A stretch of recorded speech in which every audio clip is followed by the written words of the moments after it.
So we're looking at buildings that conveniently burned down in South Africa, and Miss Frances Livingstone Johnston, the supposed deranged pyromaniac who allegedly torched half of Port Elizabeth around 1886. One of her victims, the Holy Trinity Church, an absolute mindbender. The story begins with a structure said to be built between 1862 and 1866, when the town's population was barely 15,000. A man named F. Molesworth wins a competition to design the church. Remember his name, we'll bring him back later. 6 years after completion, someone else adds the tower, in 1872. Then the story takes its usual turn. On April 1st, 1897, tragedy struck when the church burnt down at the hands of our favorite female firebug, and only the walls and tower remained intact. Sound familiar? It's the same story we've seen time and time again.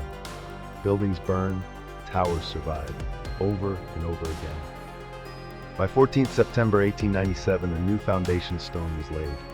So in just 5 months, in 1897, they supposedly cleared the rubble and started fresh. It would take us 5 years in today's South Africa. And then 15 months later, the rebuilt and enlarged church was opened on 11th of December 1898. 15 months to build this, with stonework and geometry we couldn't reproduce today. The windows alone are a masterpiece. What tools did they have in the 1800s to create glasswork like that? This structure is unreal, clearly built to last 1,000 years. Inside the church sits a small model, over 140 years old, an exact replica of the first church supposedly built on the site. Same design, same tower, same walls, same everything. But when we look at the model side by side with the image of the burnt down church, it doesn't look right. The tower seems to be in the wrong place, and there seems to be these long slits or windows missing.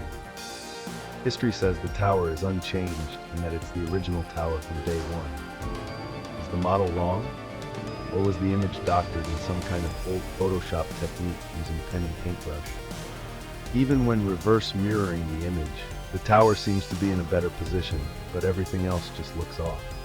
This entire block seems to be completely missing as well. Strange. In my opinion, the building never burned down. It's the same structure from start to finish. Same walls, same windows, same tower, found, repurposed, and rewritten into the colonial narrative.